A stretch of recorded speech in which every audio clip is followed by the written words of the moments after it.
A gente vai falar sobre pirataria online. Pirataria o próprio termo já tem uma controvérsia, é um tema extremamente controverso. E a gente trouxe algumas pessoas para conversar aqui. Jean do Spire.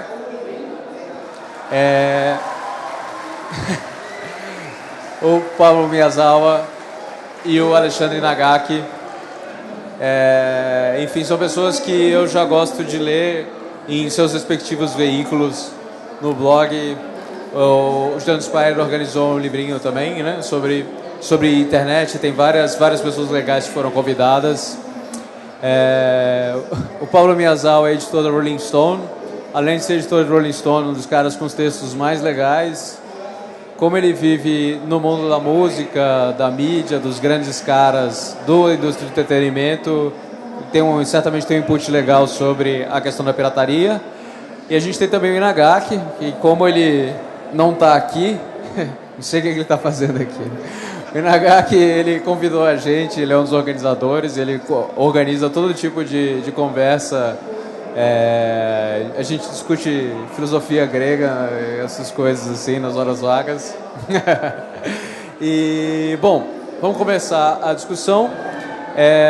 Eu queria fazer essa discussão de uma maneira um pouco diferente. Eu acho que todo mundo aqui, como estava na apresentação do assunto, atire o primeiro mouse quem nunca baixou nada. Acho que todo mundo aqui já baixou alguma coisa, já teve torrent, Usenet, Napster, enfim. Não vamos discutir a questão de quem faz e quem não faz.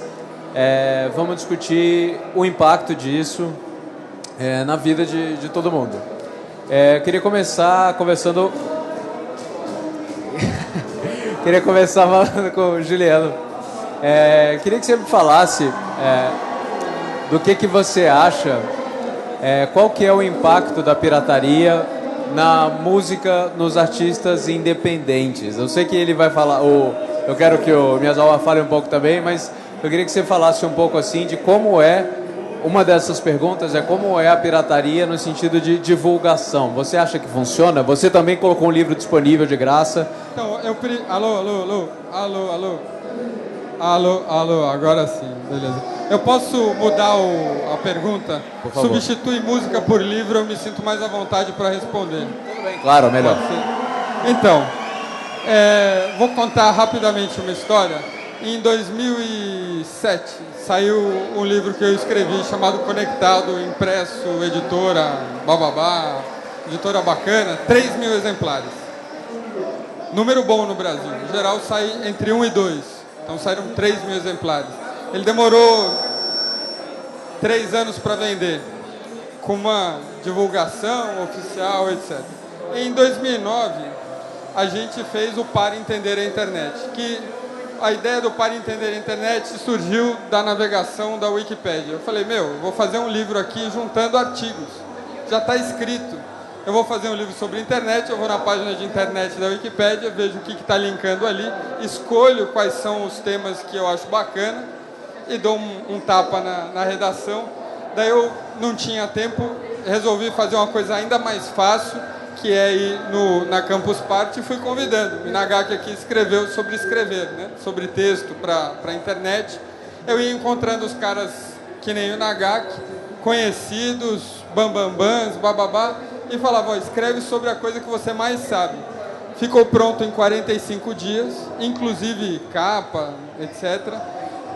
Eu anunciei pelo blog no sábado, o lançamento foi no Twitter na terça-feira, todo mundo apareceu virtualmente, e em 4 dias ele tinha tido 5.000 downloads, que era quase o dobro do número de livros editados, né?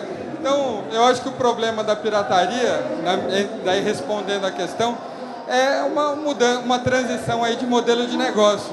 Em algum momento esse negócio se equaciona, porque, por exemplo, o livro, nesse momento, as pessoas tentam ainda vender o livro, né? E você compra o livro é essa coisa que depende do intermediário, que é o livreiro, né?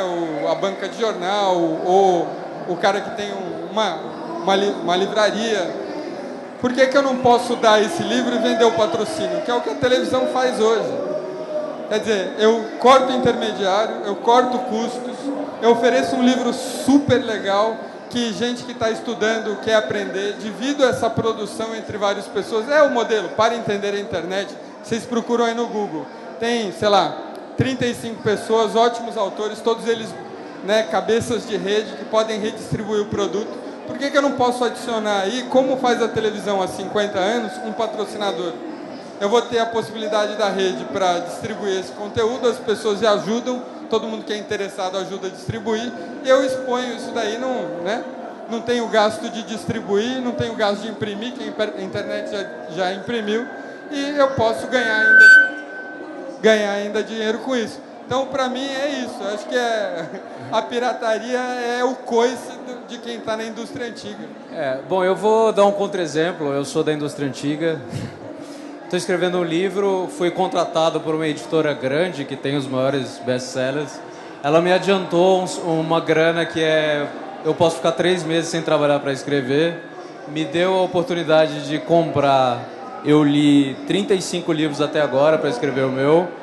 Eu não conseguiria escrever o que eu consegui escrever até agora e consegui, algumas pessoas aqui estavam na outra palestra, o tipo de pesquisa, se eu não tivesse 4 meses sem trabalhar. Hoje, isso só é possível por causa das grandes. São poucas, mas esse é o modelo. Fora que ainda tem uma questão do alcance. O livro do Steve Jobs vendeu 200 mil exemplares físicos no Brasil e vendeu 6 mil e-books, cópias digitais. As pessoas no Brasil ainda leem no papel, então a distribuição ainda, se você quiser, se a questão é o alcance, você ainda precisa de livro. É claro que se o modelo for, eu preciso do livro para divulgar o meu pensamento, para dar palestra, para fazer outras coisas, muda um pouco de figura. Mas o livro, ou a obra, ela precisa de uma grana para ser financiada. A não ser que seja um romance, etc. Mas especialmente o livro de não ficção, o exemplo lá fora, você não faz isso um negócio de qualidade, numa editora grande, se você não for muito bem remunerado para isso. Concordo com você. Com a editora você não faz mesmo. Aliás, o seu exemplo é o pior exemplo de todos. Porque isso não acontece no Brasil nunca. Ou seja, o cara receber dinheiro para escrever... Não, eu estou dizendo que você é a exceção da exceção, né? O que você tem aí no Brasil é um monte de livro que fica dentro das cabeceiras aí dos caras que escrevem. Alguns até bons, mas não mercadologicamente menos interessantes. E que ficam guardados. Agora, o que eu estou falando enquanto exemplo aqui é de um livro que remunera. Não é o livro para o cara ganhar prestígio, é o livro contratado. Mas aí eu queria jogar a questão para o Miyazawa. Esse modelo de a publicidade bancar, né? Como é na TV hoje, como são nos grandes sites, à exceção da Folha, e a seção de 350 grandes sites lá fora que estão criando paywall, etc. Você acha que o modelo de você colocar a publicidade no vídeo do YouTube ou no Spotify com publicidade, você acha que a publicidade bancar o produto cultural é um modelo viável? Posso falar em nome de um produtor de revista. Eu faço revista, trabalho em revista e... é inviável fazer revista, todo mundo sabe, sem não a ajuda, assim, mas sem o anunciante. Assim, a gente não depende de venda de Mas você consegue, sem a venda, sem o preço da capa, você consegue também? Se eu fosse depender apenas da venda em banca, a conta não fecha. Claro, a conta não fecha, mas você consegue prescindir do preço de banca? Também não. Assim, hoje em dia é muito cruel. Se você é um produtor de conteúdo, você, de alguma forma, você não consegue depender apenas da recepção do público diante do seu conteúdo. A gente sabe disso. Eu não me considero escravo da publicidade como editor. Eu sou jornalista e o mercado publicitário, quer dizer, a publicidade influencia muito pouco ou nada o conteúdo da Rolling Stone. Mas a gente depende do resultado publicitário para a revista continuar como um negócio viável, um negócio eficiente. Então, seria muita, digamos, é irreal hoje pensar em algum modelo de negócio em que não envolva alguém bancando, algum player bancando o negócio para ele funcionar. mas eu espero que a publicidade se envolva cada vez menos em conteúdo, se interfira cada vez menos no editorial. Assim, é a nossa expectativa. Mas você vê o gasto com publicidade aumentando? Vou fazer na verdade, meu papel aqui é fazer o advogado diabo em tudo. Não necessariamente, é que eu quero levantar algumas questões que eu acho que são importantes. Um dia os publicitários, tem vários aqui, eles vão sacar que ninguém clica em banner. Um dia eles vão entender isso. Outro dia eles vão ver que não adianta, você é da Rolling Stone, você fala para a agência, nosso público é AB, homem 18-35, blá blá blá. Quando o cara tem no Facebook exatamente essas pessoas por 1/30 do preço, isso não é, eu não estou chutando, é o preço real. Até que ponto você acha que a mídia, a publicidade vai ser enganada, desculpa, assim, anunciando na TV que cada vez menos as pessoas veem, elas veem baixado, com TiVo, etc. Elas veem com adblock. Quanto mais alfabetizado é um cara de internet, menos publicidade ele vê. Você não acha que você acha que confiar na publicidade para sempre como financiador de produto cultural é um modelo viável? Não, não é. E a gente sente que o share, ou seja, quanto a publicidade investe em cada segmento, televisão é praticamente intocável. O share da televisão não muda. O do impresso cai a cada ano. O da internet, aos poucos, substitui o share do impresso. Ou seja, a gente está vendo a internet crescer, só que o tamanho da televisão não diminui aos olhos da publicidade. Aí, tudo é reservado para a televisão, a maior parte das verbas. A gente sente isso e a gente acompanha, eu acompanho de perto o quanto é investido no nosso meio, sinto que está diminuindo e eu não sei em que momento vai chegar que esse share vai ser tão pequeno que não vai mais valer a pena lançar uma revista. A gente escuta sobre o fim do meio impresso, que as pessoas não vão mais comprar revista há muito tempo. Eu trabalho com revista há 13 anos, 14 anos já. Eu escuto isso desde que eu comecei. Revista vai acabar porque as pessoas vão parar de ler, porque a internet, não sei o quê. Esse número diminui a cada momento. Você pega o número de venda de qualquer revista nos anos 90, 2000, pega agora. A gente está falando de... A gente vende hoje 10, 20% do que era vendido há 10 anos, sem dúvida alguma. Mas ainda é um produto viável, ainda é comercialmente interessante, ainda tem gente interessada em ler. A pergunta é, até quando? Eu acho que tem muito mais a ver com o aspecto geracional. O quanto a nova geração de leitores quer consumir um produto de papel, o quanto eles querem consumir por outros meios, porque deixar de ler, ninguém vai deixar de ler. Eu acho que a gente está falando aqui de evolução de formato, muito mais do que uma dependência ou não da publicidade, assim. Acho que o produto revista vai continuar sendo possível enquanto tiver gente querendo ler em revista. Daí a publicidade vai continuar investindo nela, e não é o caminho contrário. Nagaki, eu vou deixar você falar também. Quando a gente pensou, você até me perguntou para eu sugerir algumas pessoas para vir aqui debater. Eu falei assim, chama o Vado, que é um artista que eu gosto bastante, foi bastante... O disco dele teve em todas as listas de melhores discos, e uma entrevista famosa dele diz que em 2012 eu vou virar funcionário público.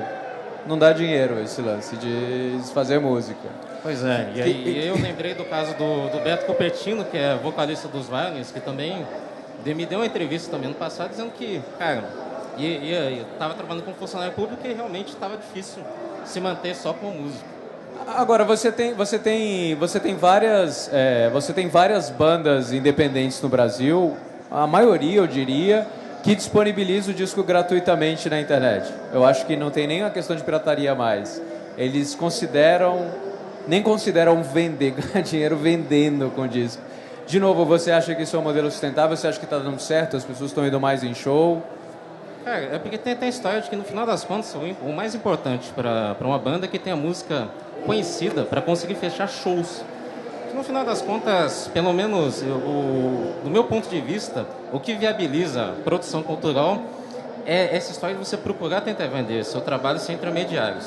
Com a internet, esse processo facilita muito. Na conversa que a gente teve, citei, por exemplo, Dance of Days, que é uma banda que consegue fazer shows, consegue viver só de música através de todo o trabalho que eles fazem de divulgação na internet. Você encontra casos como o Teatro Mágico, você encontra você encontra exemplos significativos de bandas que estão explorando essa história de você divulgar massivamente seu trabalho na internet para conseguir fechar show em qualquer lugar. Mas alguém fora das majors está enriquecendo, assim? Viveu, eu sei de alguns exemplos, mas grana, for real? Mas é aquela história toda da cauda longa, Bruce. Eu realmente não acredito que a gente vai ter super bandas que consigam ganhar milhões de dólares, a não ser que seja numa turnê. Fazendo um paralelo com os americanos, você tem bandas como Fleet Foxes, Bon Iver, bandas que teoricamente são menores, mas todos eles ganham bastante dinheiro, né? Claro que as turnês são maiores, né? Eles têm condição de ir para outros países porque o alcance cultural dos Estados Unidos é maior. Mas eles também ganham muito dinheiro com disco. E aí entra uma outra questão. E se a pessoa não conseguir fazer show? E se a Adele, por exemplo, que teve um problema nas cordas vocais, ela fala assim, então, galera, eu não vou fazer show, não vou conseguir. Ela, por sorte, ainda está dentro de uma economia americana e inglesa que compra disco. Ela vendeu 4 milhões só no iTunes. Mas e se dependesse disso de só ao vivo? O Juliano quer falar também. Não, eu só quero fazer um adendo aí. Por que o cara tem que ficar rico? Não. Por que tem que ser a marca do... Por que a gente está pensando? Eu acho que tem uma série de profissionais... Não, rico eu digo ter uma casa. É mais fácil hoje para um publicitário ter uma casa do que para um músico no Brasil de longe, assim. E eu acho que os músicos estão empobrecendo na média. Eu não tenho essa informação. O meu único comentário era esse, assim, que a gente fica pensando que o sujeito, para dar certo, ele precisa ser Adele, ou ele precisa vender horrores. Acho que o sujeito, para dar certo, ele precisa ser o que ele espera dar certo, né? Eu acho que o Inagaki não quer ser, sei lá, o PC Siqueira, e o PC Siqueira não quer ser o Inagaki. Eu acho que são pessoas que fazem escolhas de vida, né, em relação a quanto eles querem dar deles mesmos, o quanto eles querem expor deles mesmos e quanto eles querem tirar disso, né? Mas então o que você está me dizendo é quando um pai falar para o filho, filho, desiste de ser cantor que não vai dar dinheiro, o pai tem razão. Não, eu estou falando, eu acho que o sujeito vai falar assim, olha filho, você quer mesmo estudar música? É o sonho da sua vida fazer esse negócio? Porque você não precisa ser, é diferente no jogador de futebol, né? O jogador de futebol, ele acerta ou ele erra, eu acho, né? Ou ele ganha 50 milhões, ou ele ganha 500 reais, né? Eu acho... O reserva da Ponte Preta ganha 4.500, é um salário um pouco bom. Por aí. Mas quantas pontes pretas tem por aí, né? Suficiente. Mais ou menos. Acho que são 20 times só na Série A, por exemplo. Se você for pegar até a média salarial de jogadores de futebol, não chega a 2 salários mínimos, cara. É realmente a coisa também de cauda longa e de opção de vida. Eu vou dar um exemplo pessoal. Quando eu comecei a trabalhar com internet, full time em 2006, o meu emprego era de funcionário concursado do Banco do Brasil. Era o sonho a lá classe média de toda a minha família. Meus pais orgulhosos porque eu tinha conseguido alguma coisa estável. Mas em toda essa mídia de possibilidades que a internet nos traz, cara, eu acho que é muita história de você acabar reconstruindo sua carreira profissional de acordo com todas as novas oportunidades que aparecem. É o fato de que eu fui bancário por 6 anos, acabei começando a trabalhar com campanhas publicitárias na internet, produzindo conteúdos para sites, etc. E a minha carreira tomou rumos completamente diversos. Não é minha intenção ser um Luiz Fernando Veríssimo, algum dos poucos escritores brasileiros que conseguem viver apenas com seus textos, embora o meu primeiro desejo, quando comecei a publicar textos na internet, era, de fato, explorar a verve literária. Toda a trajetória é meio semelhante a você, seu Pedro, que agora está escrevendo seu livro. Só que à medida em que os anos passam e você percebe que o mercado de internet, de mídias sociais, acaba te trazendo novas possibilidades, velho, as coisas mudam completamente. Não é minha ambição ganhar tanta grana quanto um Paulo Coelho da vida. Também não é minha intenção ser um PC Siqueira. Até porque, em se tratando de vídeos, a minha carreira não ia funcionar muito bem, velho. Mas eu acho que o legal de todo esse cenário é a possibilidade de você construir sua marca pessoal e e mudar toda a sua trajetória. É a coisa da autopublicação, é a coisa de você pegar pessoas que estão produzindo vídeos no YouTube, criando blogs e transformando toda essa produção em redes sociais em uma nova atividade profissional. Só que o interessante no Brasil é que, salvo raríssimas exceções, todos eles têm o desejo de acabar nas majors.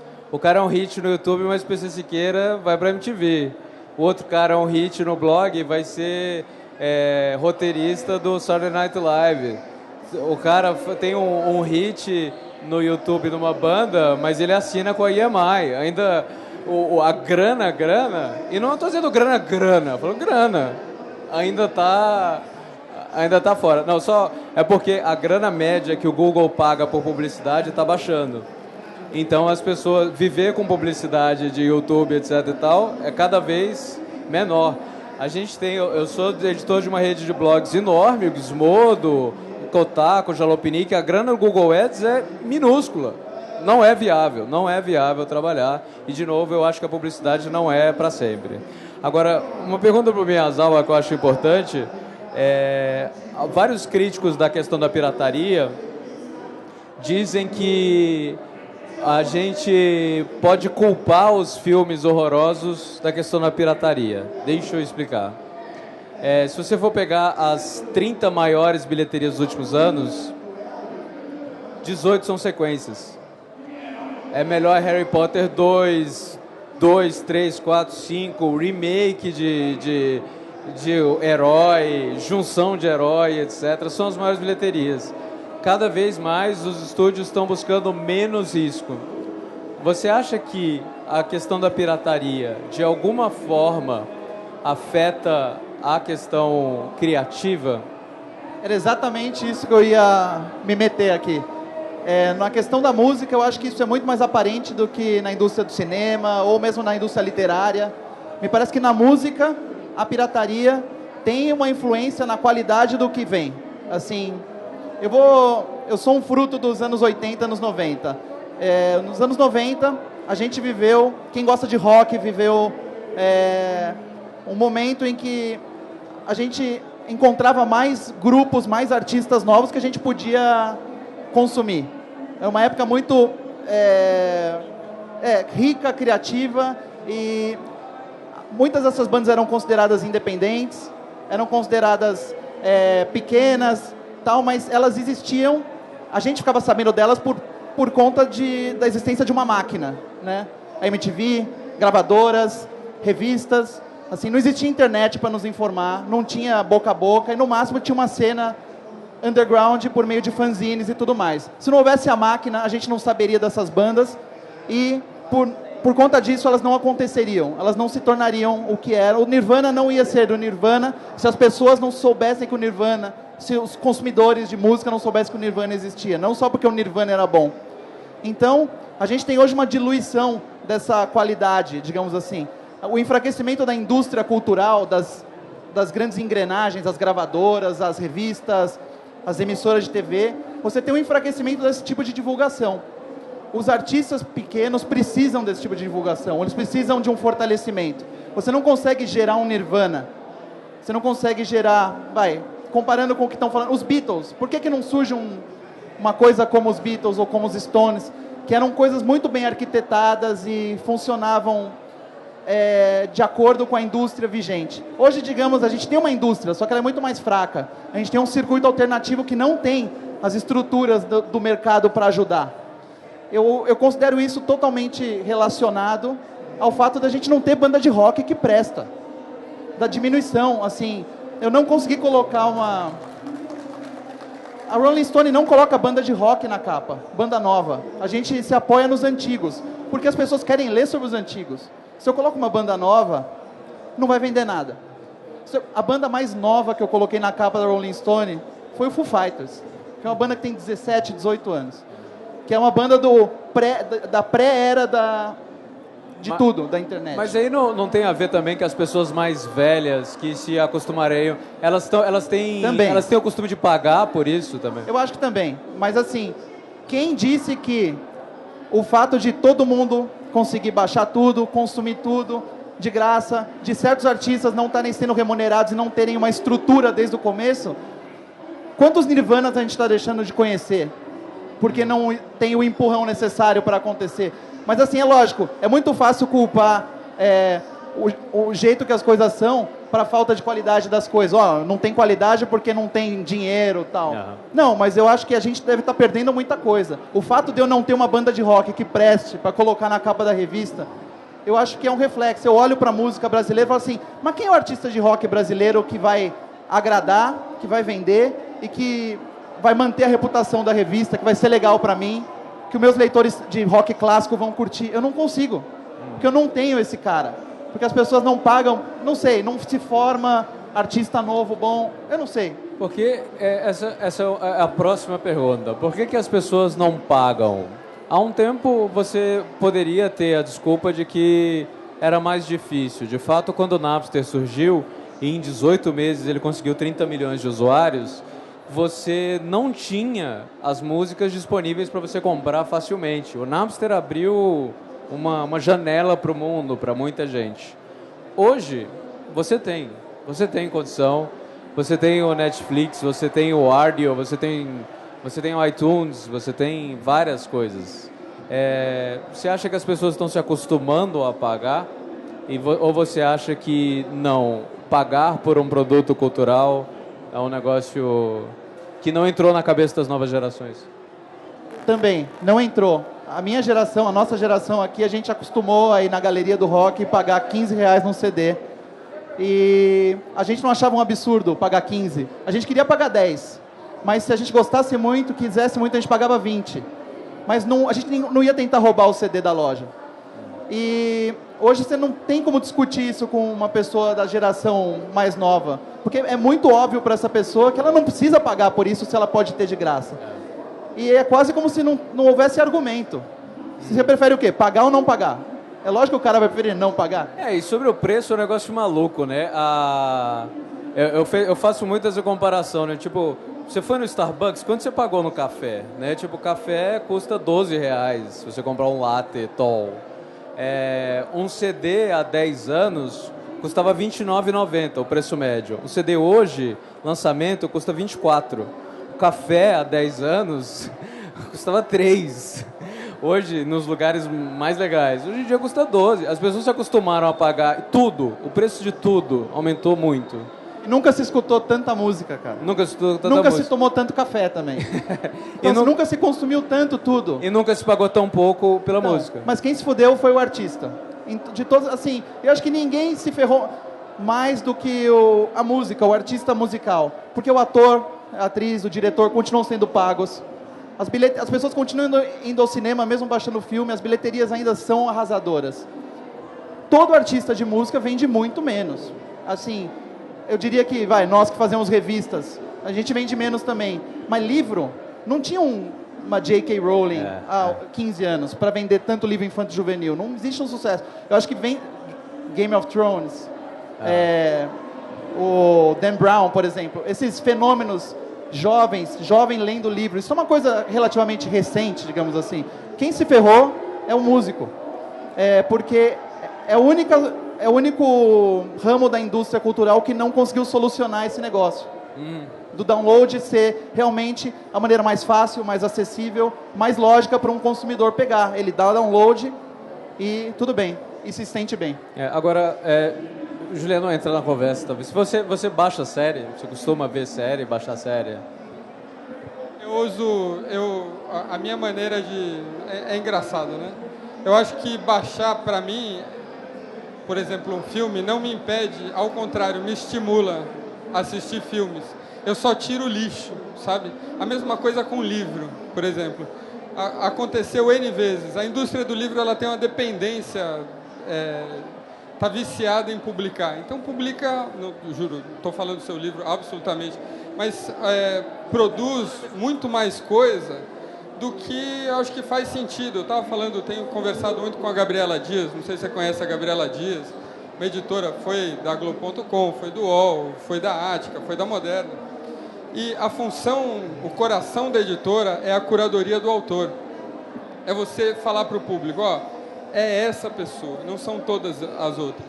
E eu tenho me deparado assim, nas editoras, pô, você tem a Record que lança 50 livros por mês. Meu, 50? De onde você tira conteúdo, sabe? Eu uso essa mesma fórmula com o cinema. Você vê os reviews do cinema, né, as recomendações, as resenhas. Daí você entra no filme e fala, não valeu, R$30, R$20. Então, para mim, assim, olha, eu quero ver se vale a pena ver na tela grande. Percebe? Você efetivamente assiste depois na tela grande? Assisto. Mais de uma vez, às vezes. Né? E a mesma coisa com o autor. Eu sinto com músico, por exemplo, se eu descubro alguém que eu goste muito, eu compro o CD. Eu gosto de ser um contribuidor do autor, do artista, do criador. Daí, enfim, óbvio que o Paulo, né? O Pablo está muito mais bem posicionado para falar na macro situação se isso afeta ou não o músico. Mas eu sinto que eu posso, nesse momento, em vez de ter que gastar com 10 CDs e ouvir em casa, etc., eu posso pagar no que eu acho que merece, de fato, essa contribuição, né? Pois é, que nem a minha percepção é um pouco diferente da sua também, porque assim, eu sou também uma cria da geração dos anos 80, e o problema que eu sentia muito era o fato de que, por exemplo, chegava um Pepe Escobar para falar de uma banda bacana que ele tinha acabado de descobrir lá na Inglaterra. Eu tinha que esperar encomendar. Desenterrou o Pepe Escobar, hein? Pois é, nós estamos envelhecendo. Não, desculpa, é que eu vou... Hoje está uma sequência aqui, né? Killing Spree. Tem outro debate no auditório, eles estão chamando aqui.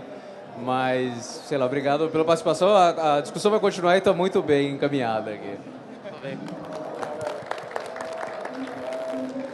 Tá, mas o que eu ia comentar é que, cara, eu tinha que esperar um mês, talvez, até um pouco mais, até conseguir tentar ter uma opinião própria sobre, por exemplo, o disco pirata que o Joachim de Bunnyman tinha sido gravado, sensacional, o maior álbum ao vivo de todos os tempos, tá?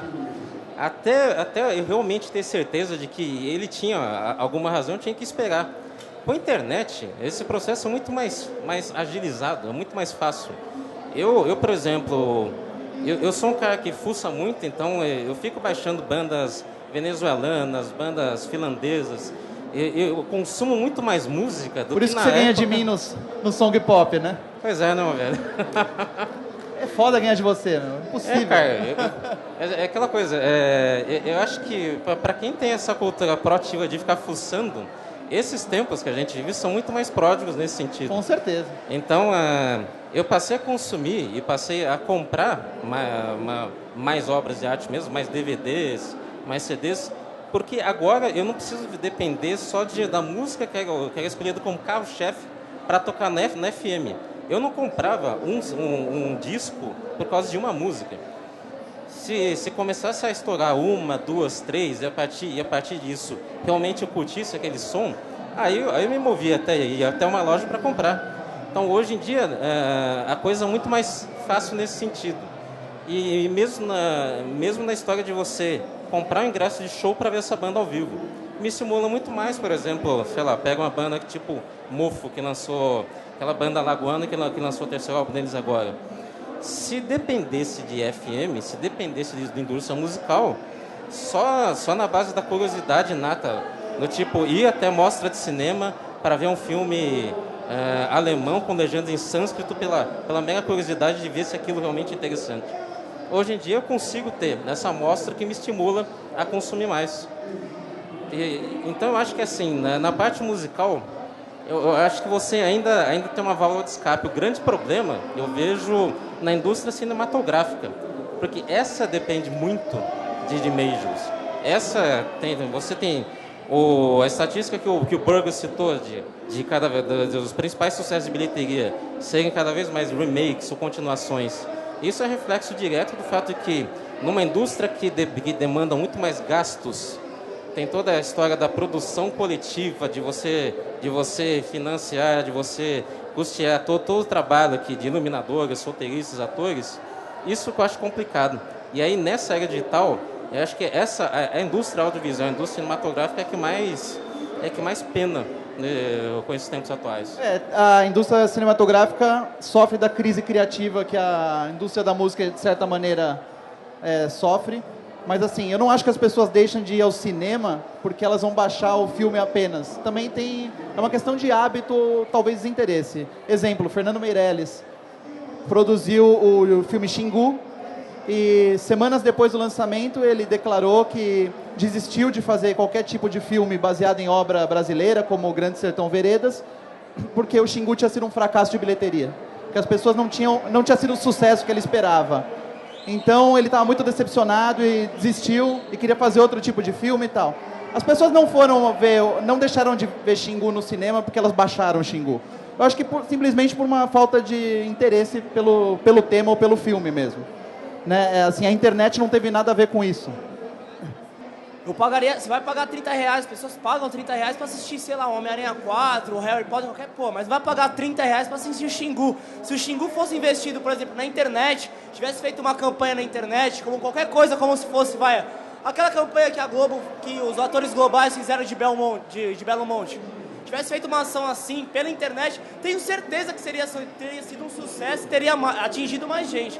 Agora, fazendo cinema, na moral, quem vê cinema, sabe, quem vai pro cinema vai pra assistir filme famoso, não vai pra assistir filme de cultura.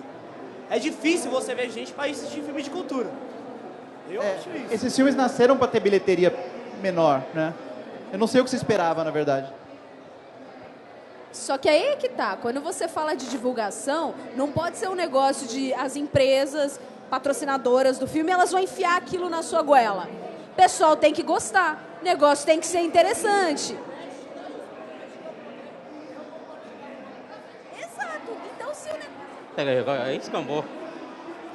Mas falando, assim, desculpa, do ponto de vista da música, a gente está falando da indústria do cinema, do ponto de vista da música, eu concordo que a internet é a melhor ferramenta, o melhor meio que podia ter surgido para difusão. Assim, talvez não para criatividade, mas para difusão. Com certeza tudo é mais ágil, mais fácil, é tudo muito mais próximo, se você pode acessar. Tem poucos caras como eu e você, que através da internet a gente conhece coisas, e a gente se dá o trabalho de consumir e pagar. Eu acho que eu não descarto a internet, obviamente, para conhecer o mundo inteiro, para conhecer mais bandas, para difundir bandas que jamais teriam chance de estar nas rádios ou na televisão. Mas quantas pessoas estão dispostas hoje a pagar por isso? Baixar um disco, gostar e depois ir lá comprar no iTunes ou comprar na loja? E acho que essa é a charada que não foi resolvida ainda. E eu não sei se vai ser resolvido. Assim, o que eu vejo, assim, na minha visão, porque eu baixo muita coisa, assim, então, o que eu baixo pelo seguinte motivo. Eu gosto muito de seriado americano e muita coisa não chega aqui ou chega atrasado e isso me incomoda. Então, esse é o motivo de eu baixar os seriados. Eu queria saber se vocês não acham que essa falta do conteúdo que vem ou essa falta de disponibilidade tão fácil assim não promove essa pirataria. Sacou? Porque, por exemplo, assisto assim, a série, aí eu gostei da música que tocou e tal, vou atrás do nome, aí quando eu procuro, ou pago no iTunes e eu não posso comprar com a minha conta, porque é brasileira, ou eu baixo, entendeu? Então eu queria saber como que vocês veem esse negócio de, tipo, não está disponível para eu comprar, entendeu? E assim, outra coisa que eu vejo, altos blogs, alguma coisa assim, eles têm um negócio de doação. Doe quanto você quiser para ajudar a gente a pagar o host ou alguma coisa assim. Então, assim, a galera doa. Então, eu tenho uma impressão de que não é assim, eu quero conteúdo de graça. E sim uma questão, está disponível naquele momento. Tem uma, tipo, junto com os Estados Unidos, entendeu? Sei lá, é a minha visão. Eu queria saber o que vocês acham sobre isso. Quando a gente não tinha internet, a gente era obrigado a assistir, ou TV a cabo, a gente era obrigado a assistir o que a TV aberta impunha pra gente. Então, o grande seriado americano que passava aqui era o Dallas. Não sei se vocês lembram, passava depois do Fantástico. E, eu odiava Dallas. Ele mostrava que segunda-feira estava chegando, era terrível. E era o que a Globo colocava para passar no domingo. Então, assim, o domingo já era mais deprimente para mim, porque passava Dallas. A gente não tinha escolha. E eu não sabia o que estava rolando nos Estados Unidos. A gente tinha uma ignorância completa do que acontecia fora se os meios tradicionais não colocassem na nossa cara. Hoje, olha que bonito, todo mundo sabe o que está passando no exato momento em todas as partes do mundo. Então, assim, nesse momento a gente está lidando com uma situação que não existia antes mesmo. Assim, a gente era ignorante, hoje a gente não é mais. Como é que funciona agora isso? Então, eu sou antiquado no sentido de, não é porque está passando lá fora e está disponível que a gente tem que reclamar quando não está disponível aqui, porque talvez as coisas demorem um pouco para acontecer. Ao mesmo tempo, é muito injusto. Está rolando e eu sei que eu posso pegar e baixar de graça e assistir na hora, porque eu não vou fazer isso. Acho que esse dilema moral que todo mundo tem agora. Eu só fazer um comentáriozinho nessa linha. O nosso guru Clay Shirky, um dos gurus, né, daí dessa sociedade da informação, ele responde a essa pergunta sua falando, esse é um problema da indústria. Quando ele deixar de ser um problema da indústria e for um problema da sociedade, ele vai ter uma solução, porque a gente não consegue se abster dessas coisas, de música, de filme, etc.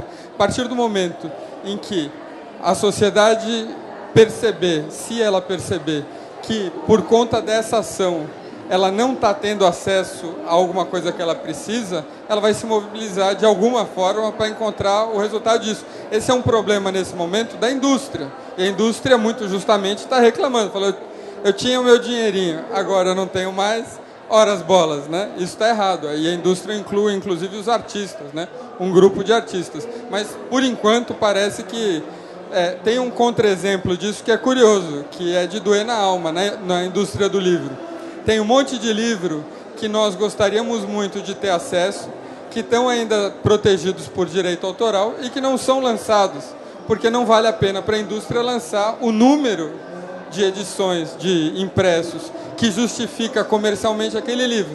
Se a gente tem o pior dos dois mundos, não dá dinheiro para eles e a gente não lê, né? Um paradoxo dessa situação que a gente vive em relação a como o direito autoral é tratado hoje, né? Boa noite, meu nome é Dimas, faço parte do grupo de Era Transmídia, um grupo de estudo, tá? Eu vou fazer uma colocação aqui para vocês, é mais uma exposição, eu queria que vocês me corrigissem e até explorassem um pouco mais o tema. Primeiro, eu queria falar um pouquinho do tabu que a gente está falando aqui de pirataria. Eu acho que é um tabu da era moderna, da era anos 2000, a questão de pirataria. Que eu tenho mais ou menos a idade de vocês, talvez até um pouquinho mais. E na época eu pirateava, na década de 80. Meu amigo comprava um disco que era super caro, às vezes importado, porque não saía no Brasil. E eu chegava com a minha fita virgem da TDK e pedia para ele gravar. Isso é uma pirataria. A questão é o quanto que o comportamento do ser humano naquela época era o mesmo de hoje. A questão é quais são as ferramentas que a gente tem hoje que proporcionam que a gente massifique essa exposição da cultura, né? Isso vale para fita VHS, a mesma coisa, né? As fitas estão à disposição. Então, primeiro, eu acredito que o comportamento é o mesmo. O que muda é o que o Juliano acabou de falar, né? O Clay Shirky é perfeito nisso. Ele coloca a questão do comportamento acima das caixinhas que a gente cria. Então, esse seria o primeiro ponto. O segundo ponto é, o artista hoje, na verdade, por mais que o Bruno tenha falado a respeito da indústria, de que todo artista procura a indústria para assinar um contrato, mas antes de mais nada, o artista hoje ele consegue sobreviver sem a indústria. Ele faz isso por meio da sua própria ação dentro. Um músico, por exemplo, ele não ganha vida com a venda de CDs, né? E sim com os shows que ele faz. Então, acredito que existe uma mudança aí de valores, de defesa em cima de uma indústria que, na verdade, tem que começar a pensar conforme o público que está atuando, né? E a outra questão é da democratização. Então, o quanto que a gente faz de test drives de artistas novos até chegar no momento de comprar, né? Eu ainda sou um consumidor de mídia normal. Hoje eu ainda consumo CD, ainda consumo DVD.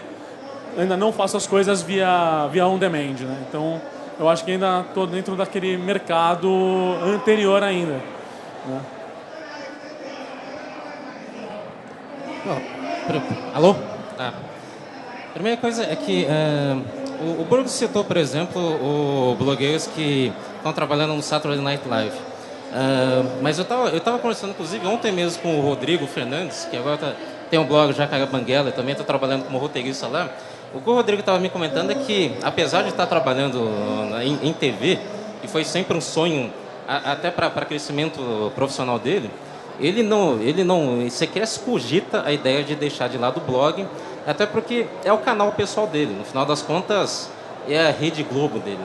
É o próprio veículo de mídia no qual ele tem toda a liberdade de pauta e de execução de todos os projetos dele.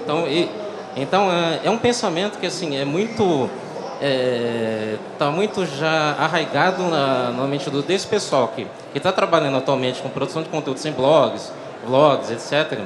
De estar trabalhando em mídia tradicional, mas sem deixar de lado de modo algum os seus trabalhos que fizeram com que eles se consagrassem. A história de Felipe Neto, que está no Multishow, está no Esporte Espetacular, mas continua produzindo seus vídeos e agora está investindo na produtora de vídeos para a YouTube, que é a Parafernália, ou do próprio PCCQ, que continua trabalhando na MTV. Então, um ponto é que, no final das contas, a internet serve como trampolim para você chegar à indústria, mas, ao mesmo tempo, você não quer deixar de lado tudo que você já construiu, a sua plateia que você acabou conseguindo adquirir com todas as suas atividades. Com relação à história de pirataria, internet nada mais é do que megafone da vida offline. Então, do mesmo modo que nos anos 80, eu também ficava com fita cassete engatilhada toda vez que tocavam músicas na FM, eu torcendo para o locutor não soltar uma vinheta enquanto eu estava gravando minha música favorita. O que mudou é que agora é muito mais fácil, de fato, você baixar músicas, você acabar cometendo as suas piratarias. Mas, ao mesmo tempo, eu acho que o que falta, acho que uma coisa que ainda falta ser bem equacionada é a história do modelo de micropagamento. É a história que foi comentada da dificuldade que a gente tem, por exemplo, utilizar o iTunes brasileiro para você pagar pelas músicas. A partir do momento em que esse modelo começa a ser mais disseminado, e tem toda a história também de que em e-books a coisa ainda está engatinhando, a Amazon está para entrar aqui, e os modelos de compra legal de e-books ainda são muito incipientes aqui no Brasil, acho que isso é uma das possíveis soluções que possam viabilizar que um artista possa realmente trabalhar a distribuição direta das suas obras. Outra questão sobre o que você falou, por que há 15, 20 anos a gente gravava nossas fitinhas, gravava clipes da MTV, fazia cópia de filme, emprestava para o amigo, e ninguém apontava tanto o dedo na nossa cara para dizer que a gente estava cometendo um crime, né? Eu me lembro que você ia numa locadora de vídeo, era dividida em duas partes a locadora, fitas seladas e fitas não seladas.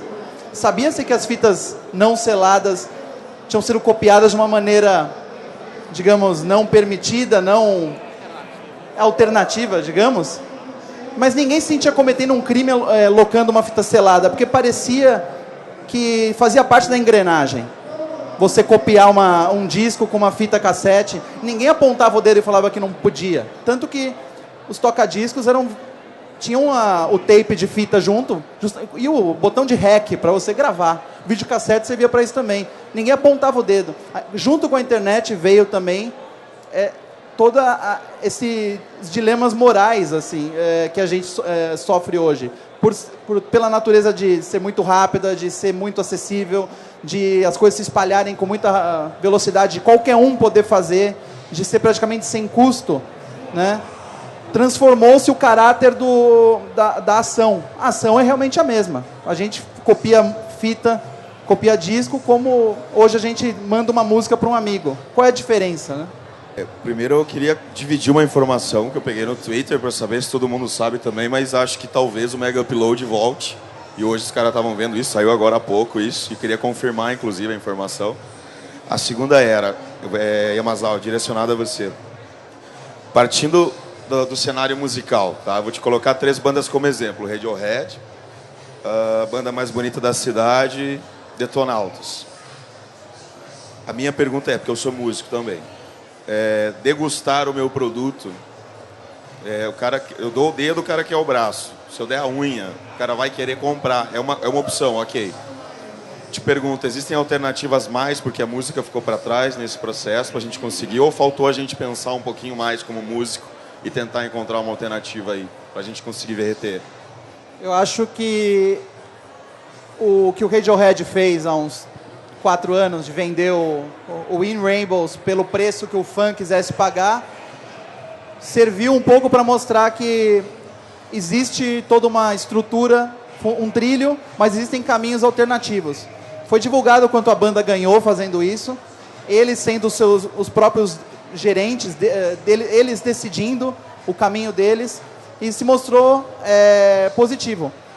Eu, como fã do Radiohead, eu não sei se esse processo ajudou ou não a eles produzirem melhor música do que eles faziam. Eu gosto do In Rainbows e não gosto do que eles fizeram depois. Mas eu não acho que eles entraram em decadência porque ganharam menos dinheiro, né? Porque eles...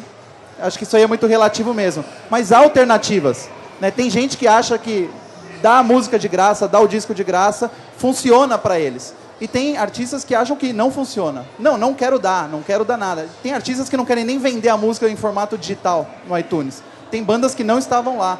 Os próprios os Beatles, por exemplo, demoraram tanto para entrar no formato digital oficialmente, simplesmente porque os caras não acreditavam que aquilo servisse para eles. Então, assim, sempre vai haver caminho. O que não vai existir mais é o caminho tradicional que estava todo mundo acostumado, que as gravadoras estavam acostumadas. Eu acho assim, as gravadoras, principalmente, estão mais preocupadas, deveriam estar mais preocupadas que todo mundo, para descobrir um modelo de negócio mais viável para os interesses deles, assim. Porque a gente vê gravadora falindo, uma gravadora comprando a outra, música continua sendo produzida. É um problema do artista? Isso é também. Se o artista não quiser depender de ninguém, entendeu?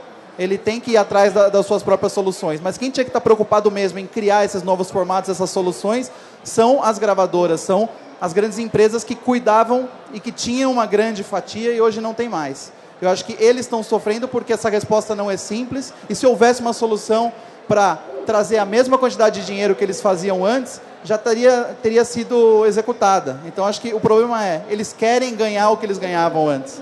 E ninguém vai mais ganhar o que ganhava antes. A gente teve uma Lady Gaga no ano passado, a gente teve uma Adele, a gente não teve um monte. Lógico, temos Rihanna, temos outras cantoras e tal, mas nunca mais vai ter um Michael Jackson que vende tanto disco de um mesmo disco. Não vamos ter outra Madonna. E tá tudo conectado nisso aí. Tem outra coisa também. Eu acho que a experiência que o Radiohead fez, você não viu sendo replicada, porque não são todas as bandas que vão poder ter o poder de dizer, olha, pague quanto você quiser. Porque não vai ter muita gente disposta a pagar para uma banda que não tenha chegado ao nível de consagração do Radiohead. Então, mas é o que você comentou, no final das contas você vai ter que encontrar uma solução para cada caso. Banda mais bonita da cidade, acho que ganhou toda a repercussão, primeiro porque eles fizeram um vídeo muito bem produzido, que é uma coisa difícil aqui no Brasil mesmo. Você encontra muitos videoclipes que são emulações de outros modelos consagrados aqui. E eles fizeram uma produção em plano de sequência que além disso ainda teve o timing muito bom, que é o fato de que eu creio que foi o primeiro caso no Brasil de algo que foi extremamente viralizado, extremamente disseminado através do Facebook, numa época em que você ainda não tinha encontrado casos de qualquer peça audiovisual que de repente eles chegaram no momento em que o Facebook estava passando o Orkut, estava se tornando a rede social mais predominante, e pela facilidade de você compartilhar conteúdos com um botão só, você encontra um vídeo que chama atenção para ser one shot sequence, por ter uma letra bem sacada, por ter todo esse apuro, chegou num momento bom. Então é muito coisa de timing também. A história de que a experiência do Radiohead aconteceu naquela época e deu certo porque naquela época rolou. Você não vai encontrar, pensando em redes sociais, por exemplo, você não vai encontrar por causa tipo uma twitteira que usa um scripts feita a testada que de repente vai parar no Big Brother, porque simplesmente as coisas acontecem muito rapidamente e você tem que realmente encontrar novos modelos o tempo todo. Eu lembro, por exemplo, que teve uma banda curitibana, Terminal Guadalupe, que foi uma banda que pouco depois que surgiu a experiência do Radiohead, eles tentaram novos formatos de venda. lançar um álbum em pendrive e oferecer a venda direta no site deles. São experiências válidas, mas é aquela coisa, você precisa de fato estar muito atento ao que está acontecendo em todas em redes sociais, internet, para você buscar novas maneiras de você conseguir disseminar seu trabalho de modo que as pessoas se interessem em conhecer seu trabalho e aí viabilizar agendamentos de mais shows, feito um Fresno da vida, por exemplo, que na época da trama virtual eles chegaram a ter 8 das 10 músicas mais baixadas no trama virtual, um deles. Eles conseguiam agendar shows em Rondônia, no Acre, graças a todo esse trabalho que eles faziam bem feito na trama virtual, que é um site que hoje em dia pouca gente utiliza. Então é muita questão do timing também. Deixa eu só perguntar, a gente tem quantos minutos mais? 5 minutos? 2 minutos? Então vamos fazer o seguinte... Tem 3 pessoas inscritas para fazer perguntas. Pois é, vamos ter que continuar o papo depois da palestra, mas pelo menos uma última pergunta. Tá, Manda... próxima.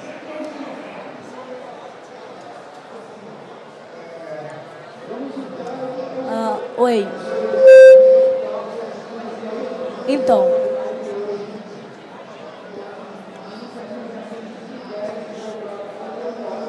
Oi.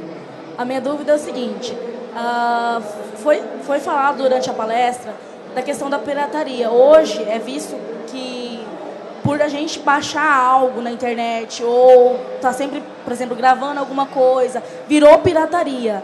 E eu queria saber de vocês, se por conta de ter nascido muitos cantores, muitas bandas, cada vez mais surgirem mais bandas ainda, e é provável que ainda surja muito mais, se isso não proporciona com que mais para frente, talvez, não sei, ou talvez por ter fechado, por exemplo, a questão de baixar filme pela internet, talvez isso não seja um dos problemas, da questão de sempre estar aparecendo outras bandas, outras músicas, outros cantores, sempre essa questão, entendeu? Se não é algo, talvez, da gente, culturalmente. Deu para entender mais ou menos o que eu quis perguntar? Você quer saber se é ruim ou é bom o fato de surgir um monte de artista novo? Sim, e isso implica a pirataria hoje. Hoje a gente considera baixar filme, por exemplo, algo pirata, entendeu? E antes não, antes a gente gravava, era normal. A gente gravava uma música, pegar uma televisão e baixar, né? Ver na televisão e gravar. Antes era normal, hoje já não é tanto. A palavra pirata acho que sempre foi utilizada para falar de filme em fita, por exemplo. Tinha o filme pirata e o filme original. Só que não existia tanto o problema moral de você assistir uma fita pirata. E eu acho que isso não muda o fato de ser pirataria. Sendo nos anos 80, sendo hoje, é. Agora, a discussão se é certo ou errado, acho que não tem discussão sobre isso. Você está fazendo uma coisa legalmente não é permitida. Agora, o que isso gera, o fato de você poder baixar tudo que você quiser na internet, se isso é bom culturalmente, se você está gerando mais artistas, se você está dando mais voz e mais chance a outros artistas, a novos cineastas, a novos escritores, acho que essa é uma questão que a gente está acompanhando agora, a gente está percebendo. Todo dia surge uma banda nova, uma nova melhor banda da semana, digamos assim, e que é esquecida depois. A gente tem mais acesso às bandas, na real. Existe mais chance de mais bandas surgirem, porque essas bandas estão escutando mais música e tem mais canais para divulgar. Mas assim, quantas dessas bandas realmente são muito boas? Assim, então existe essa questão também. Surge um monte de coisa, mas se você separar o joio do trigo, o que fica ali? Mas ao mesmo tempo, é lógico que eu sou favorável à chance de descobrir novos artistas e é favorável à ferramenta que divulga novos artistas e que dá chance a novos artistas serem ouvidos. Agora, isso não tem nada a ver com qualidade. Isso tem a ver mais com acesso, com possibilidade do consumidor. Tem um teórico americano, o Lessig, que fala sempre... Ele vem falando, né, e não especificamente a área da cultura, mas para todo produto que é trocado, compartilhado na rede, em relação a esse julgamento moral, né? Ele acho que adiciona uma camada de complexidade na hora que a gente vai julgar, porque de fato tem isso que você falou, é proibido por lei, logo você não deve fazer. Mas espera aí, o que é que isso quer dizer de fato? Isso quer dizer que você está fazendo uma contravenção. Quando você luta contra, por exemplo, uma ditadura, você está fazendo uma contravenção também. Não quer dizer que seja errado, né? O Lessig, ele aponta para uma doença que a gente vem vivendo institucional, que é da República está sendo muito menos um instrumento para a expressão da vontade popular e muito mais um instrumento para a expressão da vontade do lobista pagante. Então ele diz que ele virou um ativista quando numa determinada situação ia se expandir em 20 anos a lei de direito autoral, então ia passar de 70 anos para 90 anos, a quantidade de tempo que tinha que passar para uma música ou uma obra cultural em geral se tornar domínio público, e tinha ali depoimentos desde do Prêmio Nobel de Economia conservador, etc., falando que aquilo era ruim para a economia, ou seja, não só a sociedade estava interessada naquilo, como as eminências intelectuais estavam dizendo que aquilo era ruim, e ainda assim foi aprovado essa lei. Ou seja, por que foi aprovado? Daí ele mostra um número dessas organizações, que todos os caras que votaram a favor disso recebiam 500% a mais de incentivo pago, que não é ilegal, né, dos lobistas. O lobista pode dar dinheiro para o candidato dele, o lobista é cidadão também. E os caras que eram os líderes do lobistas recebiam uma fortuna a mais. Daí você inverte o problema, né? Você está vendo um problema que já é a pessoa que faz a troca, o compartilhamento de música, é a pessoa que de fato está lutando pela preservação da cultura, né? Contra aquele que está lutando para a preservação da indústria. E ele aponta para essa ruptura de interesses entre o interesse da sociedade e o interesse da indústria. O que eu digo sempre sobre essa questão é que minha consciência é minha religião. Eu, por exemplo, se eu gosto do artista, se eu gosto da banda, eu faço questão de remunerá-lo. Por exemplo, eu vi o álbum da Adele quando foi lançado na Inglaterra. Adorei. E fiz questão de... Como a Sony no Brasil não tinha nem prazo para o lançamento do disco no Brasil, eu me encomendei um exemplar na Amazon. E ainda entrei na loja da Adele, comprei um monte de coisa do site oficial dela. Mesma coisa com relação a autores. Eu pego, por exemplo, um ator como o André Dahmer, dos Malvados, que publica quadrinhos. Todos os livros que ele tem lançado eu tenho comprado. Porque eu acho que é a maneira, e acho que a questão realmente é pessoal nesse sentido, de você fazer questão de recompensar um cara que está te produzindo, que está produzindo conteúdo bacana para você, remunerando. Caso contrário, você não consegue viver só de vento, você não consegue viver só de arte, a não ser que você tenha um mecenas. Aí vem toda a história que a gente está comentando da dependência da indústria musical, que para mim, da indústria musical, cinematográfica, cultural, etc. E para mim é cada vez menor, porque você hoje em dia tem a possibilidade de você remunerar diretamente o produtor do conteúdo que você está consumindo e recompensá-lo. Mas, caras, eu vou ter que encerrar aqui o painel, que a gente já está estourado. Obviamente, a discussão é rica, então, se vocês quiserem mandar perguntas, eu sou Alexandre Inagaki, só digitar no Google, eu tenho um blog chamado Pensar Enlouquece. Pense nisso, minha arroba no Twitter é Inagaki. Pablo?